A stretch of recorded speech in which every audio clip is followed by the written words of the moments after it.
Hi, welcome to Psych 2317, Statistical Methods for Psychology.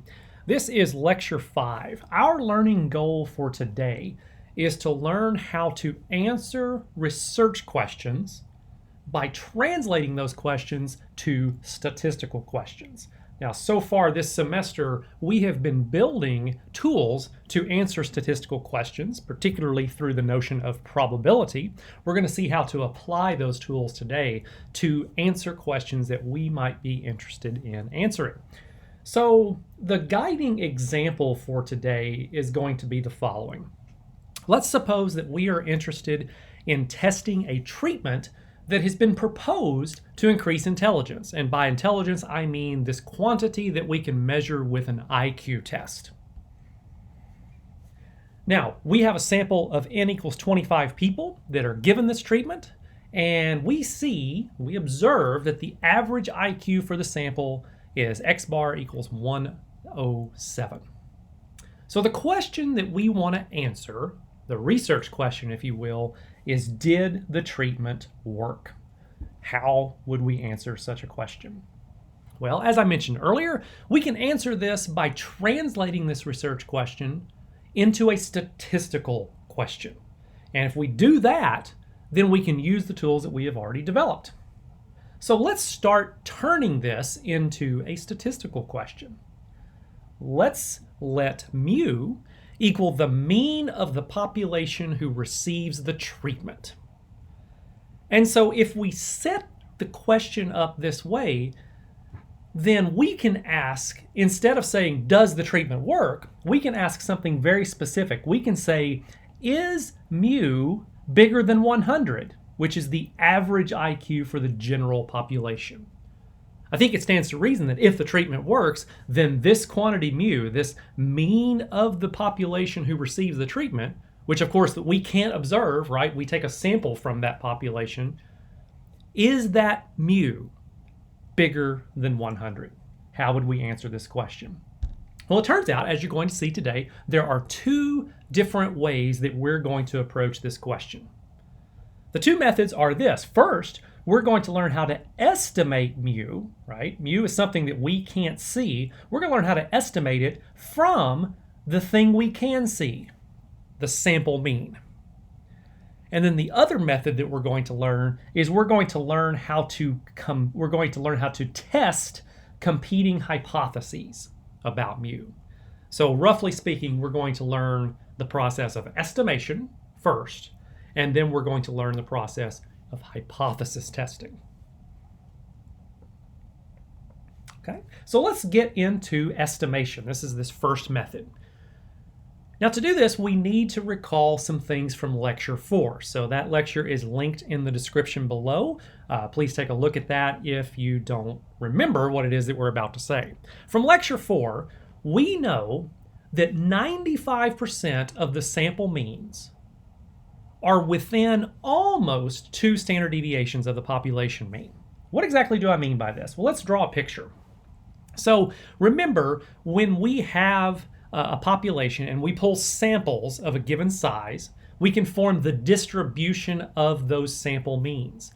And it turns out that that distribution has three very specific properties. It's normal, so you see it follows this normal shape.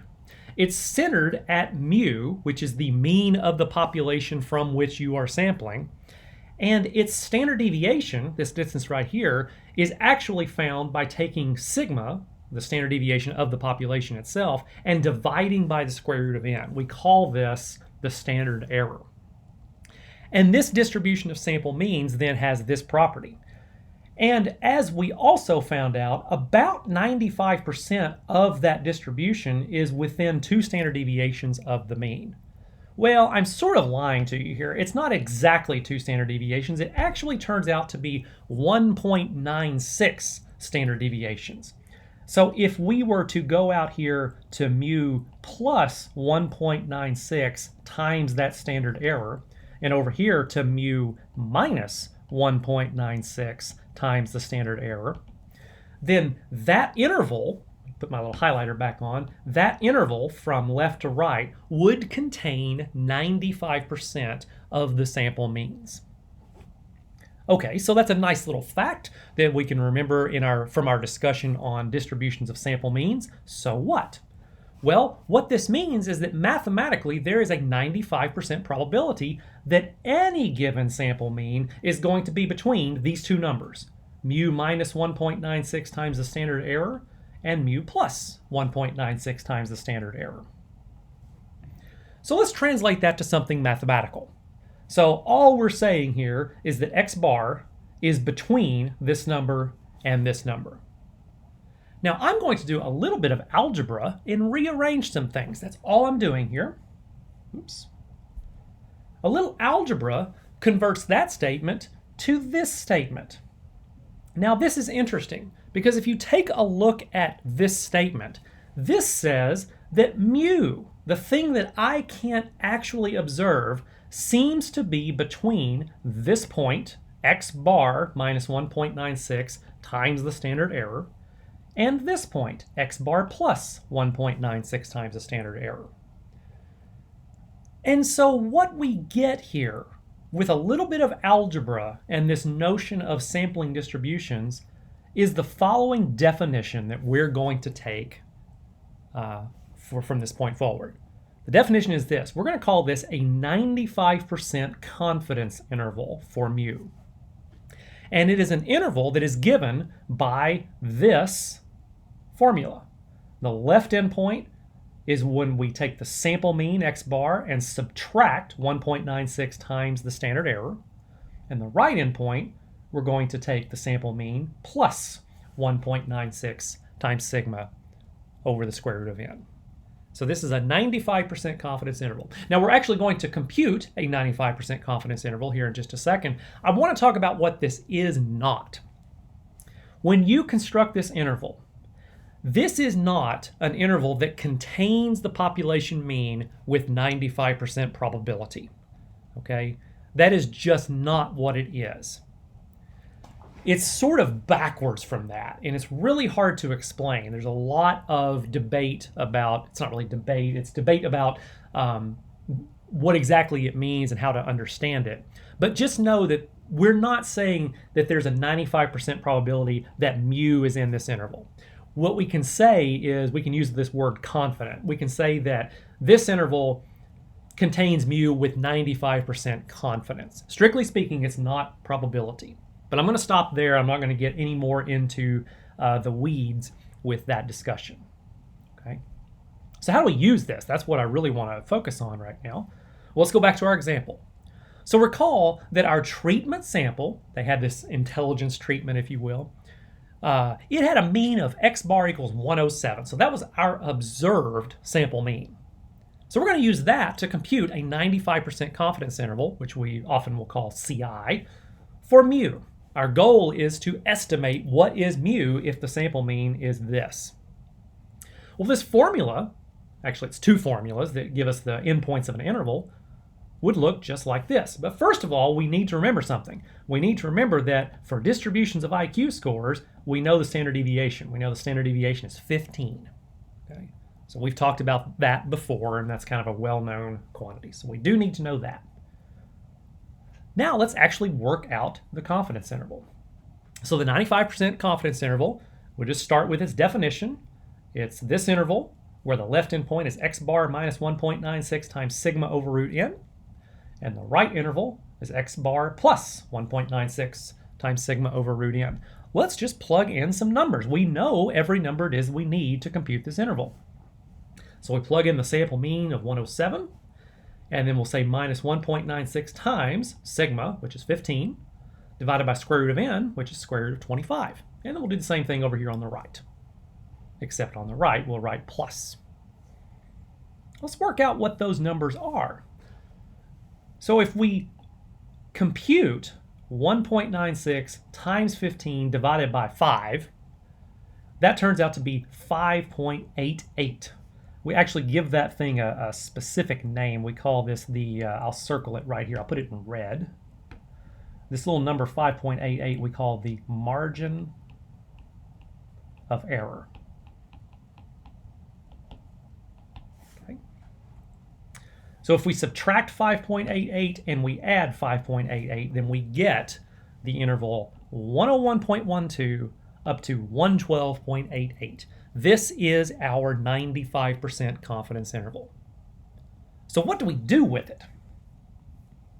Well, what this means is that we can say, and this is how we interpret it, that we are 95% confident that mu is between these two numbers, that it's between 101.12 and 112.88.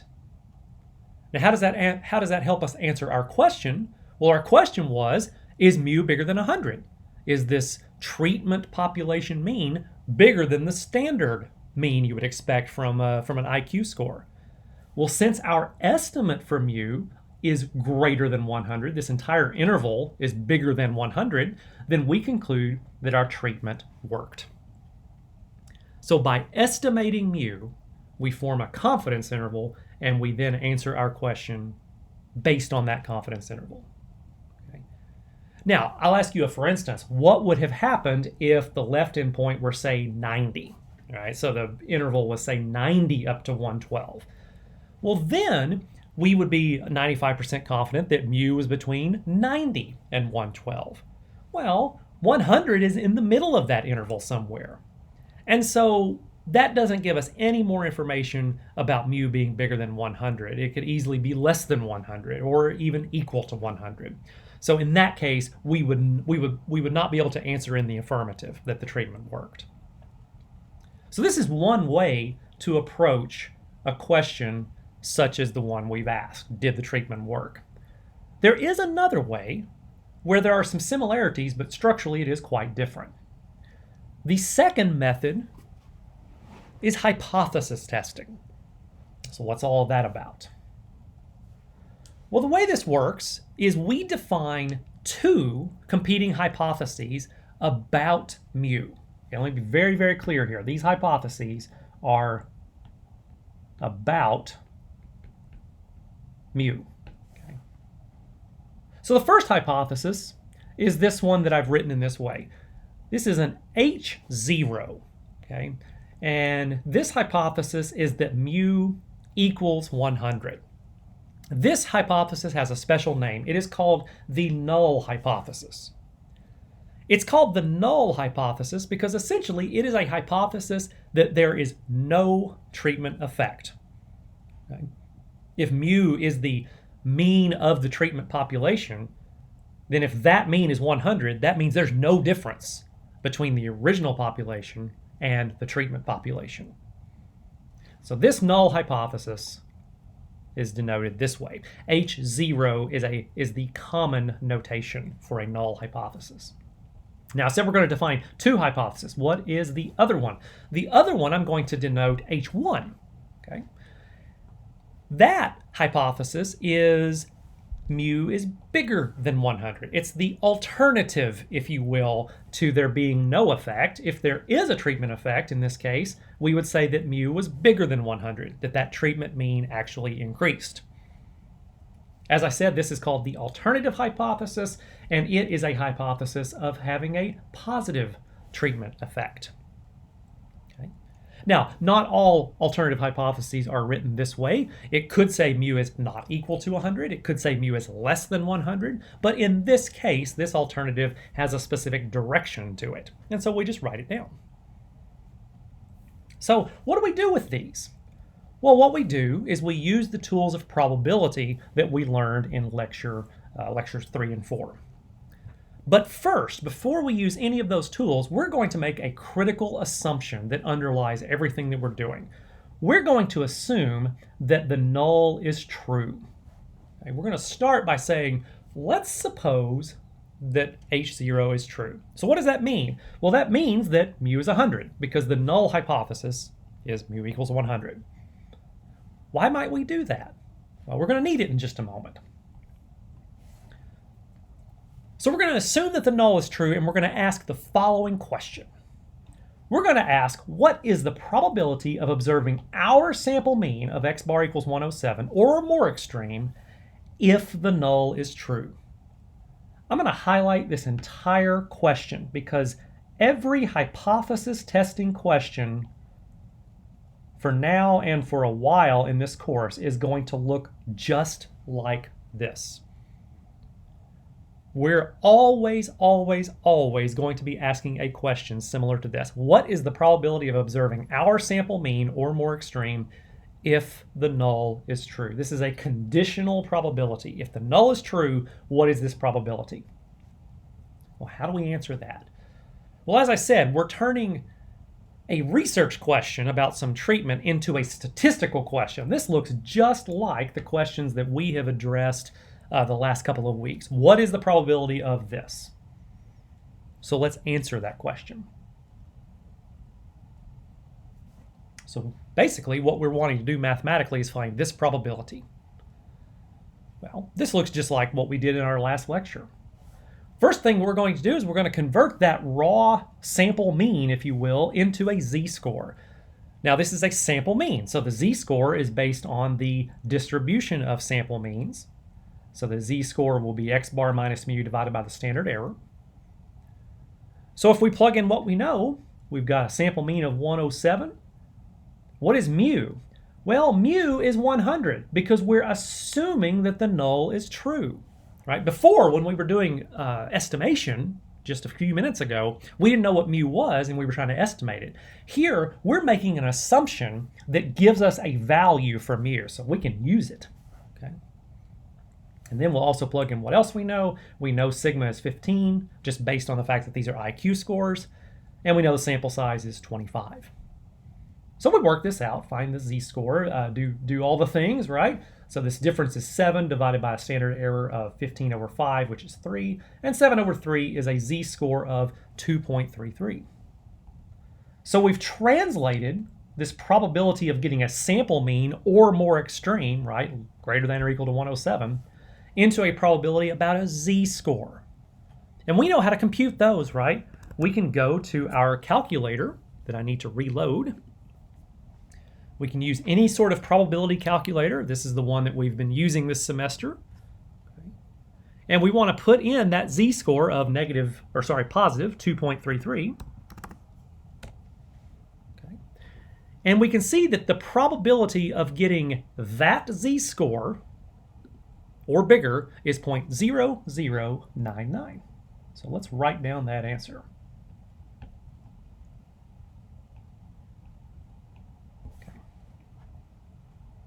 Okay, so we've answered, and actually I just realized I wrote it down and you couldn't see it. There it is. Right, there's the answer, 0.0099. So that answers the question that we highlighted, which was what is the probability of observing our sample mean if the null is true? So what do we do with this? Well, this requires a little bit of logic. Remember, to answer this question, we assumed that the null is true. And if we make that assumption, then we know that the probability of observing our sample mean is very small, right? This is a very small number. This is less than 1%.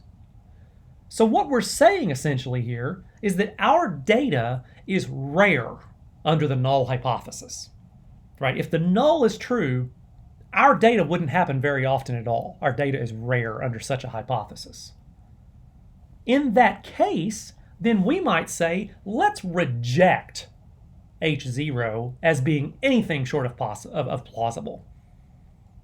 H0 is absolutely an implausible hypothesis for these data. Our data is rare, so let's reject it. If we reject H0, well, remember, there's only two hypotheses competing here. There's H0 or H1. So if we've rejected that one, the one left is this one. So rejecting the null gives us support. It's indirect, but it gives us support for H1, which H1 is mu is bigger than 100. So our conclusion here, and I'm not going to write this down in detail, but our conclusion is very similar to the conclusion we made from the estimation approach. Our conclusion is that mu, that treatment mean, is bigger than 100. The treatment had an effect. The way we did it was differently. In the first method, estimation, we just estimated mu, found that we were 95% confident that that value of mu was bigger than 100. Here, we did it by throwing out a hypothesis of no effect, leaving support for a hypothesis that there was an effect. It's kind of a weird backwards logic, but that's how hypothesis testing works. So what is the take home? What is it that you need to get from today? Well, the first thing is that our goal is to translate research questions into statistical questions about some population parameter. So for us, usually that's going to be something about mu. But if you were doing correlations or other kinds of statistics, you would have population parameters about those as well. But for us this semester, mostly that's going to be mu. And we have two approaches to answer those research questions. One is an estimation approach. And what we learn here is how to compute a 95% confidence interval for mu. And then we use that to make a conclusion about our research question. The other approach that we just finished was the hypothesis testing approach. And remember that it works by defining competing hypotheses for mu. So typically we use two. We call them H0 and H1, where H0 is the null and H1 is the alternative. And then it works by assuming the null is true. And then if the observed data, our sample mean, is rare under this assumption, we reject the null and we conclude support for the alternative. That's how hypothesis testing works. So when we move on to other kinds of statistical tests very soon, they're all going to be using this framework, at least until we get to Bayesian hypothesis testing, which will be a little bit down the road. But it will do something actually quite a bit different, but we'll be ready for it at that time. So that is all for today's video. Go back and take a look at these two approaches and we can get some practice with them and we'll be ready to move on from there. So let me know if you have questions. Like, comment, subscribe to the channel, and I will see you at the next time.